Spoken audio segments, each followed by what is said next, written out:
Well, people who live in communities northwest of Eau Claire are assessing the damage today and starting the cleanup process after a tornado tore through that area last night. News 8's Alec Giannakopoulos traveled to the hardest hit areas today and joins us now in our newsroom with more. Alec?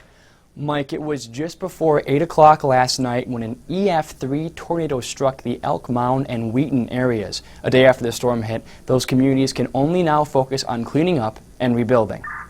And it kind of got still for just a moment, and I said, I think it quit raining. Elk Mound resident Randy Simpson remembers thinking what he thought was a thunderstorm had just passed. So I went upstairs and everything was just chaos. But he opened his door 100 yards away from a tornado blowing at speeds over 130 miles an hour. I just closed the door and went back downstairs and grabbed the dog. When the storm finally passed, he noticed his backyard was in pieces. This is a mess.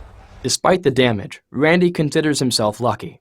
It just skimmed us here. You know, if we were over 100 or 200 yards to the north or northwest here, we would have probably, I'm guessing we would have come close to losing our house. Across the highway, some weren't as lucky, as the storm severely damaged 13 homes and totaled many power lines.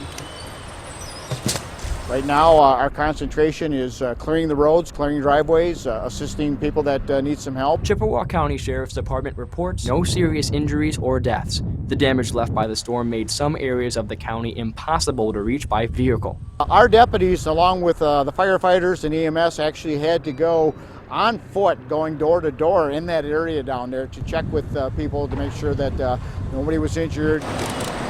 Crews are working on clearing roads and driveways, but they haven't done it alone. We were overwhelmed with volunteers. And that extra help is something that Randy has seen at his home as well. It's sad that it happened, but it's nice to see that when we have something like this happen, the people that come out and look out for one another.